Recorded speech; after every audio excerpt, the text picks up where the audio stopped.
Hello, and welcome back to Becoming a Health Coach, the podcast that's giving you resources and information on your health coaching journey, whether you are already a health coach or you're thinking about becoming a health coach. That's what this whole podcast is about. Today, we are going to be unpacking, is health coaching actually profitable? Is it actually worth the investing time and money into health coaching? And we're going to do that by highlighting and explaining a little bit about the business side of health coaching and looking into seeing, like, how do you define profitability? There's financial profitability. There's also inner peace and other ways to define profitability. But if you want to make this a business, it is really important to understand how to be profitable as a health coach. If you're looking to be a health coach just simply because you like helping people and it is more of a hobby, then you don't really need to worry about the profitability side of things. I'm McCrory. I am a certified International Integrative Health Coach. I received my certification from IIN, the Institute for Integrative Nutrition, in 2018. I also have the specialty in gut health and in hormone health, both from IIN. And I love talking about health coaching. I am not currently practicing as a health coach. I think I've talked about that in some previous episodes about how I've shifted my focus, if you will, or my niche. I still am very passionate about it, but it is very difficult to be profitable with it. But there are some ways to do that, to make money doing something that you love. So let's dive right into that. To begin with, let's define what profitability means as a health coach. Now, the traditional financial aspects of profitability is the money that you make after you've paid all the bills and paid your taxes and paid yourself. That is what profitability means. A lot of coaches choose to organize themselves as self-employed, I believe is the term. I'm going in my brain, I'm using the German term, which is Einzelfirma, which obviously, it just means a single person owned or a solo entrepreneurship.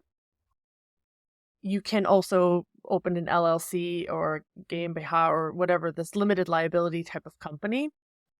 So profitability also defines on how you define your business, right? So if you do actually open a company, like a limited liability company, that company has its own bank account, that company has its own financial records. And so it's much more clearly you can see profitability because you're paying for all of your business expenses out of that business account. And then likewise, your revenue is going back into that business account. And therefore you can see the profitability of the business much more transparently sometimes than you can if you are a person who does not choose to open an LLC, but chooses to keep your books yourself, your financial planning and your bookkeeping yourself, and register or yourself, depending on the country you're in, as like a solo business. And in that respects, it can be a little bit more tricky to see if you're profitable just from a bookkeeping point of view. Obviously, if you're keeping your books well, you'll also see if you're profitable. So that's what we mean by financial profitability, which is the amount of money that is left after you've paid everything else, aka the amount of money that you might have to reinvest into your business, or the money that you might be able to hire an assistant or another coach to help you. So that's what we mean by profitability. We don't mean profitability in the sense as, can you pay yourself? That should be part of your business plan. Profitability is really how much can you pay yourself, and is the business itself actually making money? Okay, so there are obviously various revenue streams that health coaches can use to get revenue. The most traditional approach is one-on-one coaching. And this has very limited profitability potential simply because you're only one person And if you're doing this by yourself, which I think most of the listeners who are listening to this had the concept of doing it by themselves, you only have so many hours in the day. So the profitability of one-on-one coaching is quite low, unless you're coaching someone for $5,000 an hour. And then tell me how you found that client. The second most popular revenue stream when it comes to coaching is group coaching. Now, group coaching in terms of revenue can be higher, and also in terms of profitability can be higher, because you are allowing multiple people to all take the same hour, and they're paying more. Let's say more revenue is coming in, but necessarily the people might be paying less per person than a one-on-one coaching session. But in general scheme of things, you can scale that a little bit better, right? You can have 5, 10 people in a group when you're doing group coaching, whatever is reasonable for your style of coaching. And the profitability definitely takes a step up from one-on-one coaching there. The third popular revenue stream are workshops. Workshops have a really great way of being profitable if you actually price your workshops according to the value you're giving to people. I see a ton of health coaches and life coaches giving away workshops for free and trying to find clients that are then one-on-one clients or group coaching clients. And that can be good to a certain extent. Workshops are a good way to attract people. However, we tend to give that value away for free. So if you want to know more about pricing and pricing strategy, I have a friend, I'd love to bring her on the podcast, and she also has a few episodes talking about pricing strategy and your value and understanding what you can charge for your services. However, if you do charge for your workshops, that's a great way to make money. That's a great way to make profitability, because again, it's like a one-of group coaching situation. So you have many to one, right? So many people to one of you is going to inherently equal a little bit more profitability. However, with workshops typically comes either potentially some logistics. So if it's an in-person thing, you have to keep in mind, do you have to pay for the space that you're going to host the workshop? If it's online, you have to maybe pay for whatever telecommunication, video conferencing services that you're using in order to host the workshop. So those are things that factor in. But typically, that's not too big of an expense. It depends on where you're located. But workshops are definitely pretty good in terms of profitability. There are lots of other revenue streams and ways to get money as a health coach. But those were just a few, just to give you an idea of how you might think about which of your services are more profitable than other services. And you can do this by putting together a simple matrix of like how much it's going to cost to start that program, how much capacity do you have to provide that service. It just comes down to numbers, right? If you can only coach 4 people a day for 4 hours, and that's your limit, that's 20 people a week. And then you can just do the math, how much you're going to charge for that versus how much it actually costs to provide those services, meaning all your overhead and everything like that, especially if you're online and you have a lot of services that you use, software as services, subscriptions and things like that. So it's pretty easy to calculate, even just giving a rough calculation, which is probably where most of you should start. You don't need to get too detailed unless you're really trying to trim some fat, but it is good to do that analysis between your different services to find out, you're looking at it from a face value, if you charge for a 6-month health coaching plan $1,000, it sounds like a lot, but you can only do so many of those, and hunting for each of your clients can take a bit of time, right? So build a matrix, analyze the different aspects of the different services, and see which one is going to have the most profitability. and start there, right? Because you need to start by making sure that you can make a profit on your business. The last thing I want to say about the definition of profitability is really, what are the non-monetary rewards that you get from being a health coach? Many of you who I've talked to and met in the real world are health coaches because you have a passion. Either the passion is derived from your own personal health journey or health problem from a family member, or you're just in general a nurturing soul and you desire to help people. And there is a air quote profitability for doing what you love. And this really then gets down to the nitty-gritty of asking yourself, am I doing this do I want to be a health coach because I think I'm going to make money and I want to use this as my livelihood? Or do I simply want to do it because it feeds my soul in a way that something else can't? And those are some tough questions you have to ask yourself. I've asked myself these questions as well, especially when you struggle to find clients, which is one of the biggest things that you see everyone talking about online, is finding clients. And then you have to ask yourself, okay, why am I doing this? What's the real purpose of starting a health coaching journey? And I want to put that out there, that it is a-okay to be a health coach, a hobbyist health coach. A hobbyist health coach is somebody who just does it for the fun of it. They want to help others.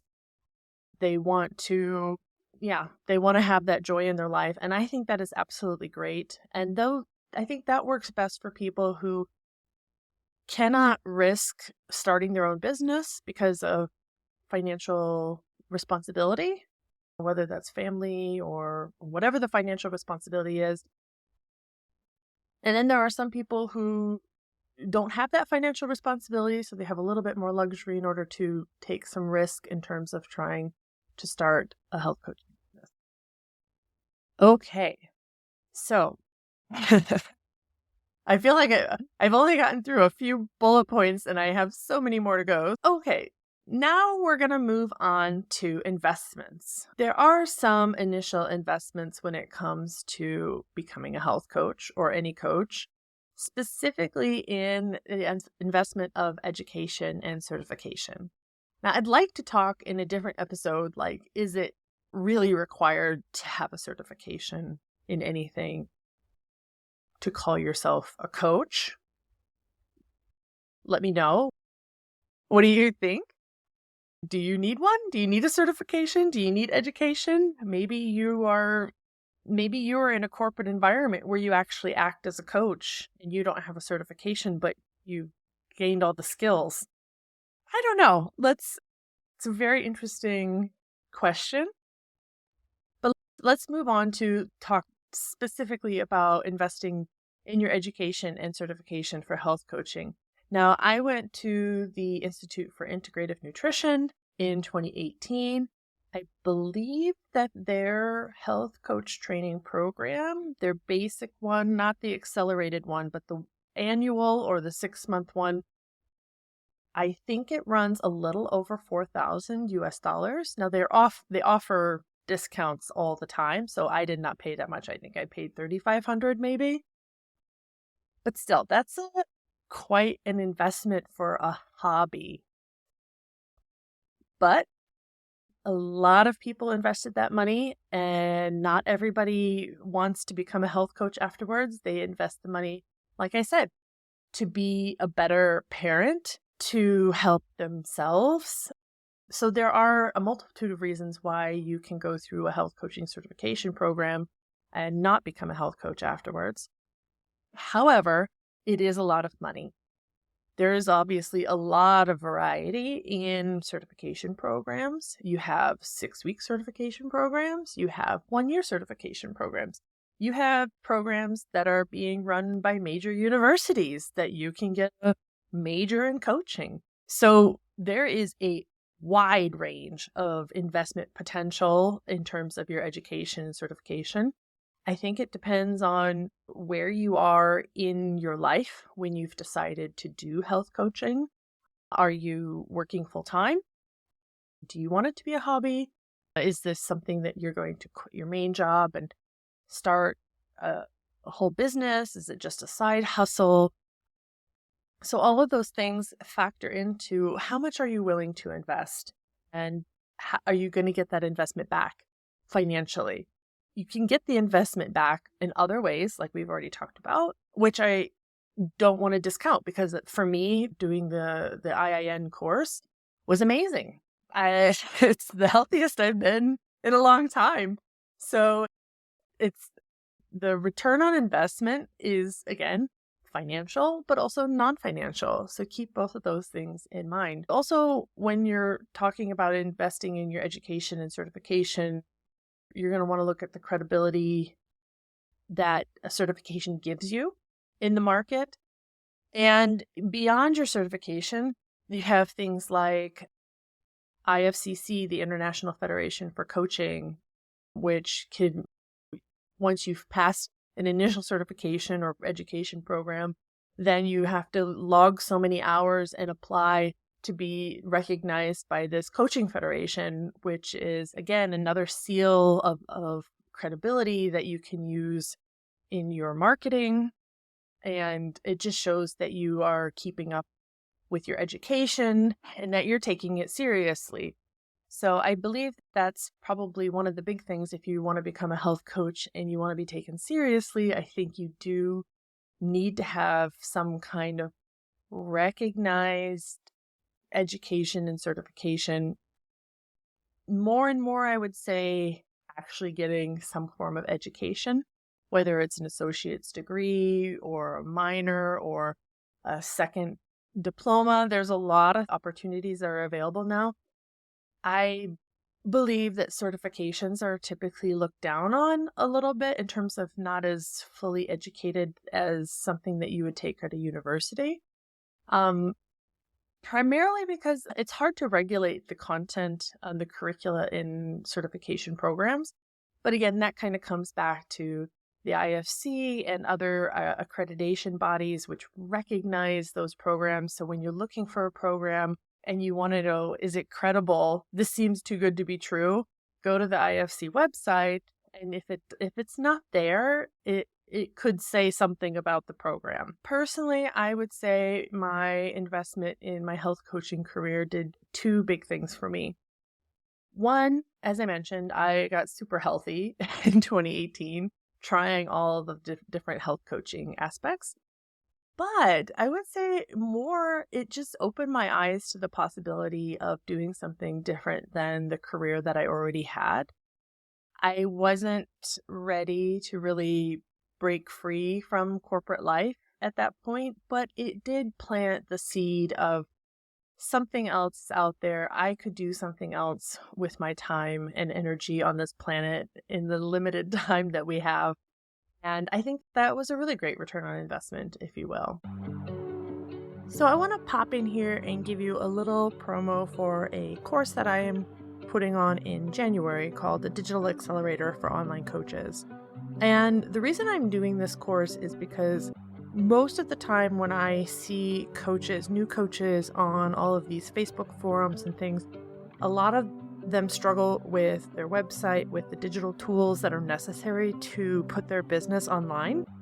And I feel like that is an unnecessary hurdle for everyone, because in today's world, there are so many tools that are developed for people who don't have any kind of coding experience.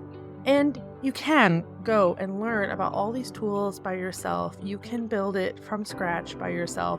However, I also know that a lot of people don't want to put the effort to learn these things by themselves. And they also don't have the money to pay for other people to do it. So then it becomes this huge roadblock in making your online career happen. So this course that I have created in an online platform called Maven, it's a cohort-based course, meaning that it is set for a specific time. It's not an evergreen course. It's something that you attend with other students and with me as a teacher.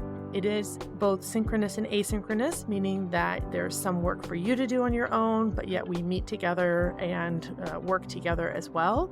And the beautiful part about this course is that you will go from scratch, nothing, to, at the end of this in 3 weeks, your website, an integrated email platform, and setting up all of your business social media management, which I think are the 3 key pillars for putting your business online.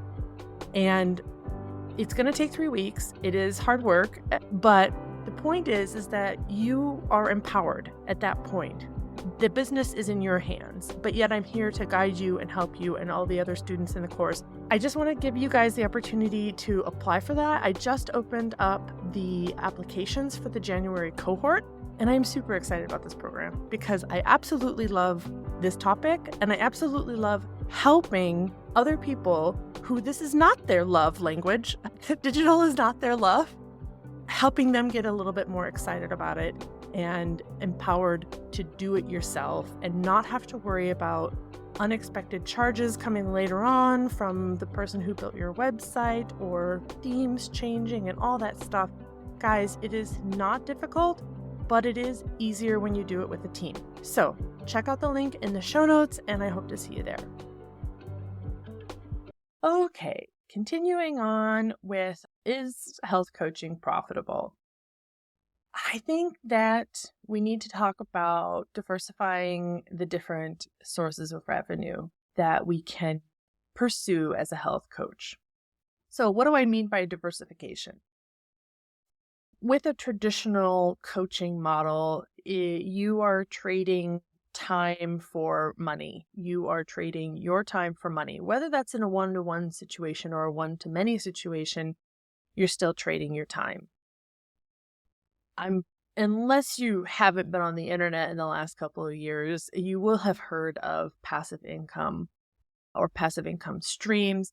And what that means is different ways that you can make money that are not directly tied to your time. And diversifying your income streams does a couple really great things for you. First of all, it allows you to explore different avenues of how you can make money as a coach. IIN, for example, also has piggybacked on this with writing a book, writing your dream book. I took that course from IIN because I like IIN. I like their programs. And I took the Write Your Dream Book program. And yeah, you can write a book about a topic that you're very passionate about. And this is something that will live on. You can sell and also talk about the fact that you are an author. You can create online courses. There are some beautiful platforms out there, and I would love to talk about the platforms to make coach courses. Do let me know if you're interested in a whole episode about creating courses. You can create courses where you lead them, like a cohort-based course, which you can have as a higher price point, therefore, aka more profitability.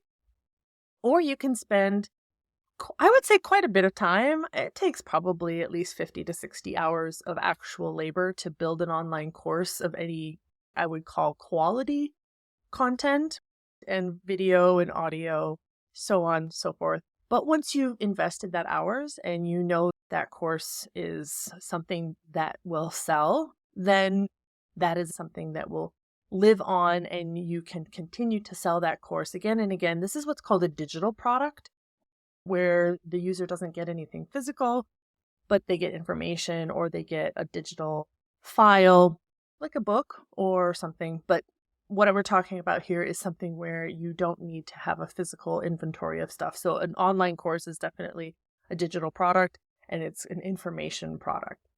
You can collaborate with other healthcare professionals, with other coaches, with other professionals to do different things. You can plan retreats together. You can do workshops with each other. You can plan courses with each other. Working with another person is very helpful because you get a whole other point of view, plus some motivation and accountability.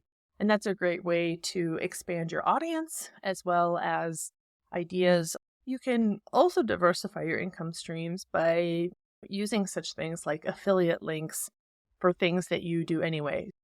For example, I am an IIN affiliate. Let me say that again because that's on. I am an IIN affiliate. Oh, I love the English language sometimes.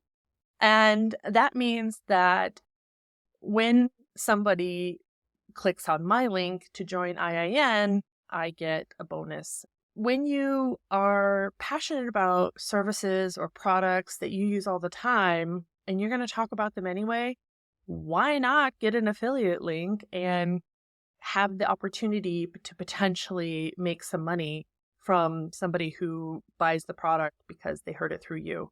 There's nothing wrong with that. Now, there is a whole nother level of just becoming an affiliate marketer, and that's not what I'm talking about. I'm not talking about spending days setting up Pinterest boards with just links and links for Amazon and stuff like that.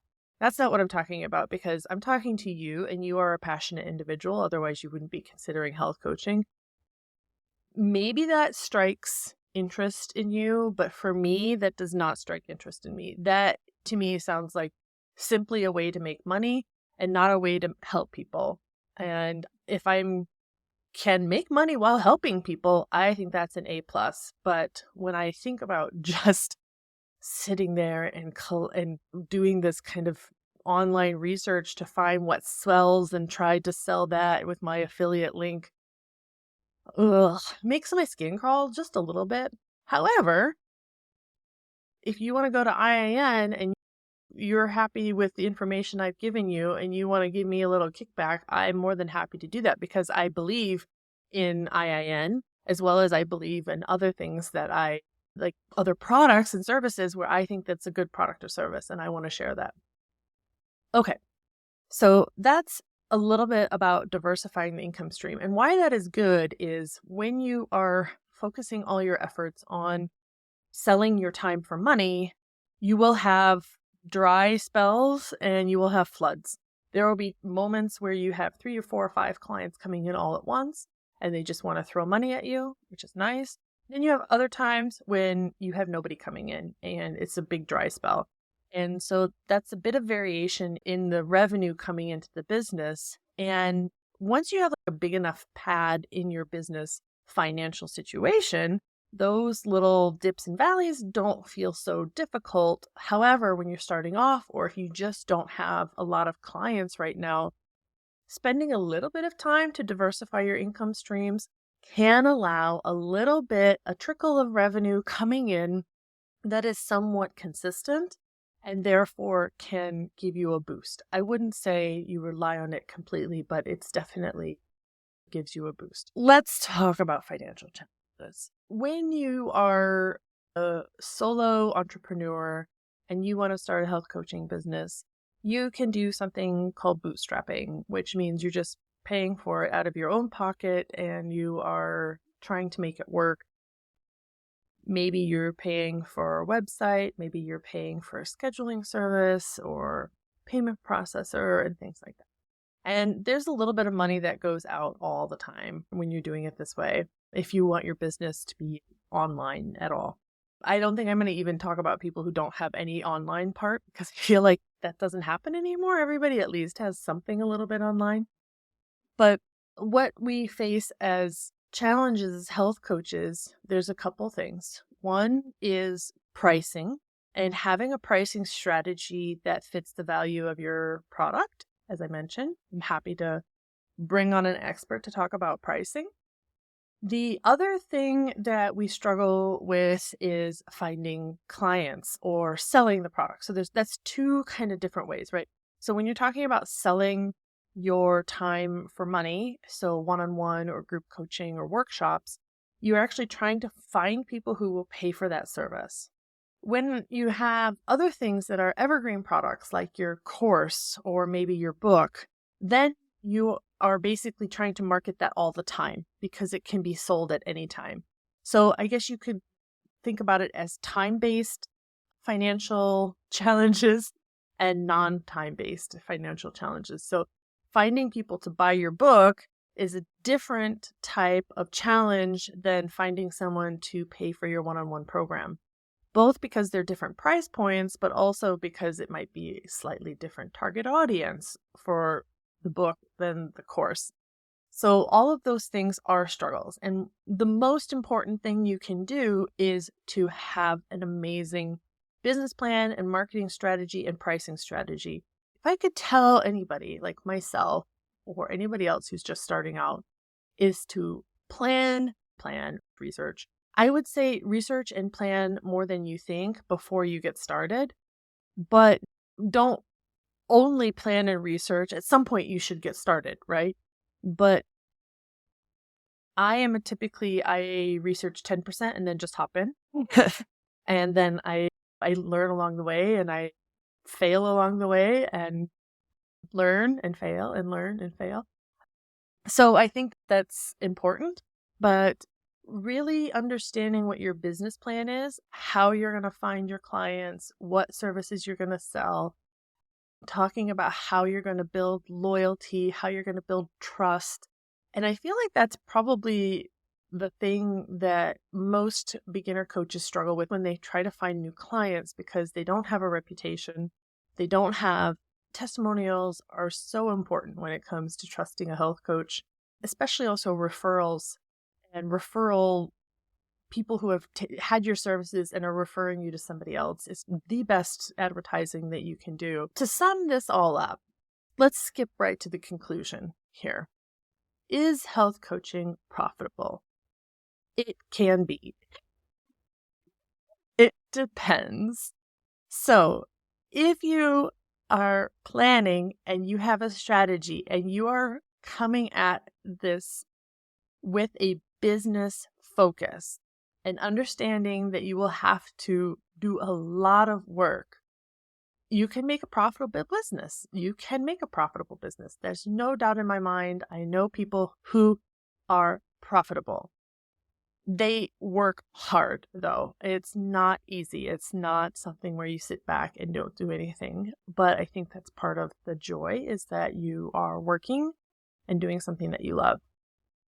When health coaching is not profitable is when you treat it like a hobby, or you do not value your products, pricing your products according to their value, or underestimating the amount of money that you're putting in on a monthly basis, or all these things.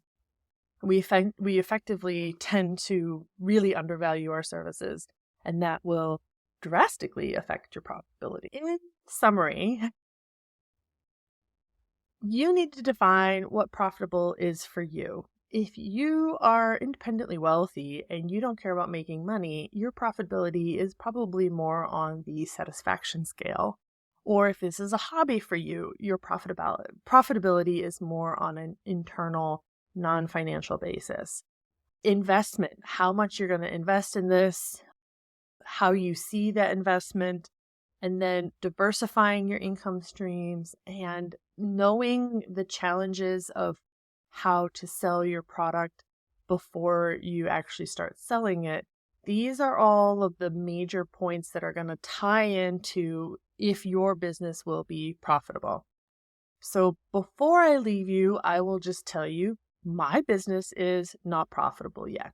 I have invested a lot of money, but I would say that I also know a lot more, and I've only been out, I would say, on my own business for a bit over a year now in terms of really trying to make it as a solo entrepreneur.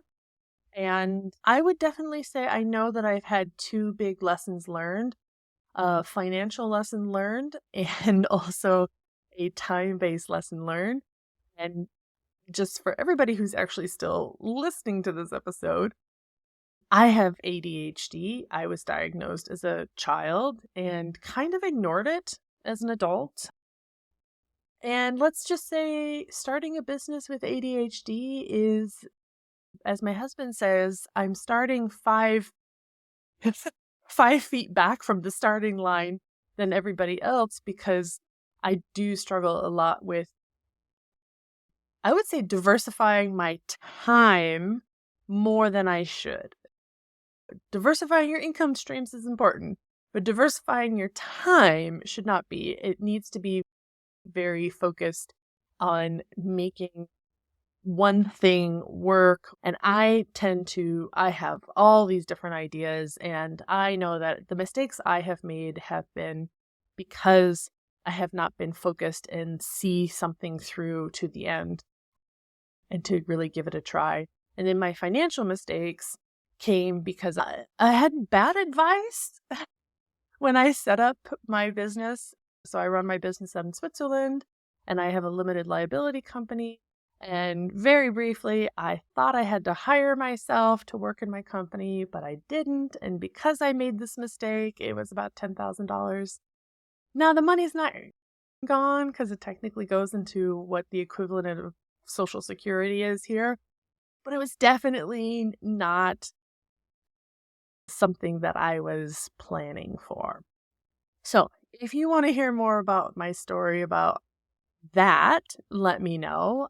I can tell you some stories about starting a business, not in the US, and the extra effort it takes to do those things and why I did it. Let me know if you want to do that. That's it for me today, and I want to thank you for listening. And if you have any questions or comments, you can head over to becominghealthcoach.ch and leave a comment on the episode for today and let me know, or you can email me at becominghealthcoach@gmail.com. I love hearing from you guys. So many of you have emailed me, reached out to me, and talked to me, and I absolutely love it. Please do not hesitate to send me an email or drop a comment in the show notes. Okay, till later. Bye. Hey, you're still listening. Great. Okay, now I can tell you about my 12-week goal setting session. So in this 1-hour session, I'm going to help guide you through a powerful process inspired by the best-selling book, The 12-Week Year. I know everybody at this time of the year starts to think about year-long goals. And I would argue that year-long goals are really hard to contextualize. What is going to be happening in a year from now? You have no idea. But 12 weeks gives you a little bit better understanding because you kind of already have your calendar booked out for the next 12 weeks, kind of know what's going to be going on. So if you can focus your goals on the next 12 weeks, you can make some really big actionable steps towards your long-term vision. So in this 1-hour session, we do talk about long-term vision. We talk about where you want to be. We talk about what your 5-year, 10-year, 3-year, all those goals are. But that's only a brief part. We know we see the long distance view, but let's break that down. And then we get into the 1 to 3 strategic 12-week goals that are going to get you to those long-term vision. Then we're going to put that into a really cool action plan with like checklists and timing and all that jazz to make sure that you are clear and that you have accountability to get those goals done. And then that's not it. Then we are going to tackle your roadblocks because you know you have roadblocks. So we're going to tackle those roadblocks. We're going to create a plan to overcome them. So you know when you start to self-sabotage, you know what you can do to get around those roadblocks. Okay, so if this is interesting for you, it is only 1 hour of your time and it's only 45 Swiss francs. I host this gig over on Fiverr, but I'm also going to put a link down in the show notes. So if you're interested, hit me up.